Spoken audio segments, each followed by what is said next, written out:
നമ്മൾ finally colour check ചെയ്യാനും മറ്റു കാര്യങ്ങൾക്കൊക്കെ വേണ്ടി നമ്മൾ ഫാക്ടറി വിസിറ്റ് ചെയ്താണല്ലോ, ഇതാണ് നമുക്ക് വേണ്ട മെറ്റീരിയൽ എന്നൊക്കെ നമുക്ക് നേരിട്ട് കണ്ട് നിങ്ങളുടെ ഡിസൈൻ സ്റ്റുഡിയോയിലും നിങ്ങളുടെ പെയിൻറ്റ് സ്റ്റുഡിയോയിലൊക്കെ വരാൻ ഞങ്ങൾക്കൊരു അവസരം കിട്ടി.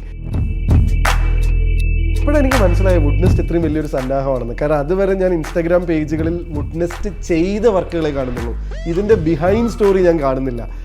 അവിടെ എത്തിയപ്പോഴാണ് എനിക്ക് മനസ്സിലായത് നിങ്ങൾക്ക് ഇത് ഡെഡ് ലൈനിൽ ഫിനിഷ് ചെയ്യുക എന്നുള്ളതും ഞങ്ങൾ പറഞ്ഞ സാധനം ഞങ്ങൾക്ക് എത്തിച്ചേരുക എന്നുള്ളത് നിങ്ങൾക്ക് വളരെ പുഷ്പം പോലുള്ളൊരു കാര്യം എന്നുള്ളത്, നിങ്ങളുടെ ആർമി എന്താണ് എന്നുള്ളത് അവിടെ എത്തിയപ്പോഴാണ് മനസ്സിലായത്. അപ്പോഴാണ് ഞാൻ ഗോപിയുടെ അടുത്ത് പറഞ്ഞു, നമ്മൾ വിചാരിക്കുന്ന പോലെയല്ല, ദേ ഹാവ് എ സിസ്റ്റം, അവരിതെല്ലാം അവിടെ പണിതുകൊണ്ടിരിക്കുകയാണ്, കണ്ണടച്ച് തുറക്കുന്നതിൻ്റെ ഉള്ളിൽ ദേ വിൽ ബ്രിങ് ഇറ്റ് എന്ന് പറയുന്നത്.